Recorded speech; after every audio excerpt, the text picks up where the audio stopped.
Jerry Falwell Jr. You said it yourself. Went like this. Yep. Did you hear about that, Phil? Peeking around the corner. No. Peeking around the corner. Are you familiar with Jerry Falwell Jr.? The name does not ring a bell. Okay. His dad, Jerry Falwell Sr., was the subject of The People versus Larry Flint, but he's a massive televangelist. He's the founder of Liberty University, which is a big ultra-conservative private college in the U.S. And his son, Jerry Falwell Jr., took over. He's famous for saying things like, on 9/11, America deserved this because of the gays or whatever. But anyway, so he's, super conservative Christian, runs this freedom-loving Liberty University promoted by the likes of Glenn Beck and Rush Limbaugh and stuff like that. Well, it came out that for the past 8 years, his wife has been banging the pool boy, like literally the pool boy. He's a realtor, Nick. Show some respect. Put some respect on his name. Wasn't he a pool boy before he became a realtor? Like, wasn't he their pool boy? He was an aspiring realtor who happened to service the pool and her WAP. He's a moisture expert, apparently. And so he is alleged that he would be on Skype conversations with Mrs. Falwell, where she was completely nude. They would be talking, and Jerry Jr. was in the background, like with the door frame here, just like peeking in and watching. And then in the news article I read, it said, and he showed us screenshots which confirmed the situation he described. So they've got a screenshot of naked Lady Falwell and Jerry hanging around the corner like, hello? Oh my gosh. So that's the worst of all worlds. Yeah, I can't imagine it. I can't imagine. Every time you talk about like these guys in these horrific things, like, don't get me wrong, Lady Raggets and I will have arguments or disagreements and stuff like that, like any couple would. But when you describe guys who are just like, every time their wife says anything or whatever, they're just like, oh God, they don't like being around them. And it's like, that's the vast majority though. I know. And vast. Every time you talk about it, I'm like, God, whew, sucks to be that. Look, here's the thing. Here's what kills me, Nick. This is what it irks me just a little bit when people say things like, Drex, it's just the people you're around, or stuff like that. But yet, Phil, be honest. If you had to put let's say a percentage on it, right? How many guys, percentage wise, are in shitty relationships / marriage, right, with their spouse or girlfriend? If you just had to take throw out a percent. From my definition of what a shitty relationship or marriage would be, I'd say about 95%. Facts.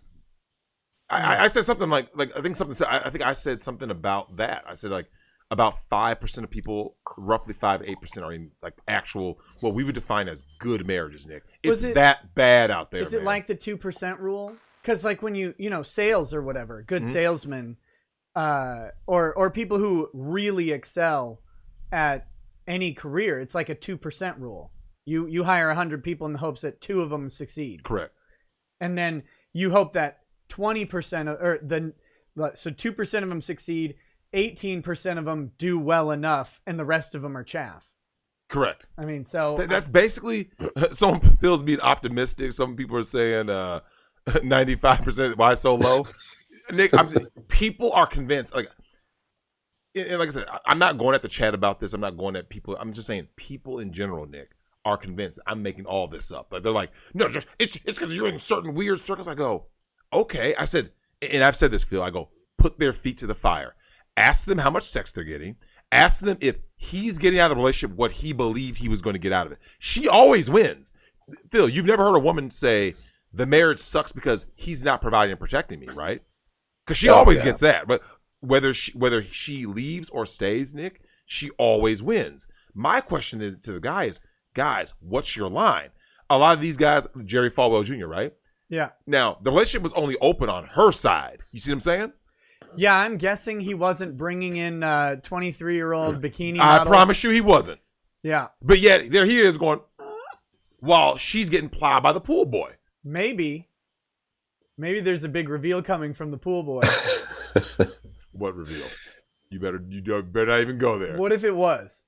Because if the pool boy is playing this like a PR game, like he has been, if he comes out and drops the real bombshell, oh, by the way, I'm also the bottom, or the top, either one. Game over, man. Game over. Hey, look, man. Jerry Falwell Jr. I just have a question for you. What are you doing? What are you doing? Because now, what does it take for a dude to accept this? No, Phil. I don't know if you saw the show that Nick and I did. We did back-to-back shows where we reacted to videos of a female dominatrix with her little manlet servant, her little manservant, right? Phil, she's typing on her computer, and the man is laying down as a footrest at his queen's feet. You can't make this up, man. He's laying on the ground with her feet on him. And she didn't wash those feet. Of course not. And the other chick said, remember, Dahlia Rain goes, yeah, you like those stinky feet? She was walking in boots, took the boots off and had the dude smelling her feet. Oh, God. It's like that Brazilian fart porn, isn't it? Well, Bill, he even made eggs and bacon for her bull. And the guy goes, this bacon's overcooked. It threw it on the table. But Phil, these guys, look, here's what's most disturbing about that video. People are going to say, because remember, the show was called Extreme Love, Phil. Extreme Love. However, you should check it out on YouTube. Hours of entertainment. It's so bad, man. It'll actually make you, you'll lose faith in humanity. You'll lose faith in mankind. The guy's name was Fluffy. And I suppose when you look at that. We know. We know. Someone put free Fluffy. So Phil, here's what is actually very telling about that show, Extreme Love. When you watch it, one group of people is going to look at this going, oh my God, this is such a weird, kinky kind of relationship, right? But guys like you and me who are not married, and perhaps some married men, will go like this. This is just a more extreme version of what most relationships have devolved into. Where the woman makes all the calls, right? She calls all the shots. The guy's just like this whipped mule, well, I gotta do a happy wife, happy life. No, fuck that. Happy spouse, happy house, right, Nick? Yeah. Both sides should be trying to make the other person happy, appeasing them and doing things for them. Give and take. That's some of the best relationship perspective advice I got early on was that a true marriage, and this is in the context of the Catholic Church, so as a covenant relationship, is not 50-50. It's not 50-50. It's 100%, 100%. Because you should be giving to the other person 100% of yourself, and they should be reciprocating 100% of themselves. So you're not holding something back, and they're not either. And that's the expectation. And when that's in sync, and when couples get to that point, and couples, I think, go in and out of that. So you'll have periods of time where you're actually nailing that. It's great and everything's wonderful. And then you'll get, stress or other things will build up and people will pull back and kind of guard themselves. And that's when relationships go through rough patches. Well, you know what's sad about that though, Nick? And this actually bothers me quite a bit. And Phil, I know you've seen this a lot yourself, especially in UK where they have actual man deserts in the UK where no one works out problems anymore, Nick. Yeah. No. It's like, hey, Phil, I had an argument with my girl. She's done, bro. She's done. Or she's like, I'm out of here. Because usually the women are always out here with all these options because they're all talking to side dudes. Yep. So, and Phil, have you noticed in your lifetime, when there was a breakup and the woman initiated the breakup, she had a new dude within a week, right? 1 to 2 weeks. Oh, just a matter of a few days, usually. A couple of Nick, every time. You'll see a chick break up with a dude on January 1st. And the guy is like, dude, what the hell? Yeah, we had problems. I was trying to work it out. Yeah. By January 7th, she's on social media saying, in a relationship with John Doe. You're like, what the fuck? Man, I know a dude. Man, I know a dude who, he broke up with baby mama. There's some stuff that went down, and within I think 2 weeks, she had a profile picture with her new beau up, and she has 2 kids. Right? That doesn't slow women down in the slightest. Nope. There's always a dude. Always. It doesn't matter the body shape. It doesn't matter the age. There's always a simp. There's always a dude. But here's the thing. The fact that Fluffy exists, Nick, means that we as a society have failed. You see what I'm saying? Yeah. Any man that lies down flat, Phil, and lets a woman type on him and has her fucking feet on him as a footrest, society has failed. Yeah, I'm not a big believer in psychology and stuff where like you lie down and tell me about your mother. But in this instance, I think it's all mother issues. His mother treated him abominably when he was being brought up as a young boy. And he's got mummy issues. That's why he needs to be dominated. But that's just a theory of mine. Yeah, you always do. You wonder. It's okay.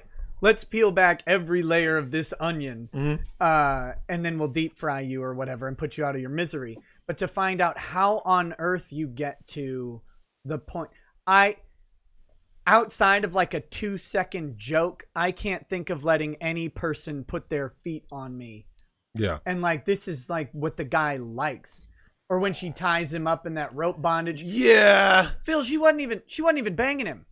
Yeah, that's the sad part. She's hanging him up with ropes, and then she's like, "Oh, is this because he feels that this is all he can possibly achieve? So it's the closest to sexual intimacy he's going to get. So a lot of guys just tolerate instead of think, no, I've got enough self-confidence and enough self-image that I'm worth more than this. This doesn't seem to be happening these days. No, and I think there's a big failure of society, mainstream media, all that, whatever you want to call it. It's. Are you drinking wine in the morning? Absolutely. This is my Friday evening wine. I postponed it for this show because I knew you'd be drinking whiskey. I like that. Oh man, that's fantastic.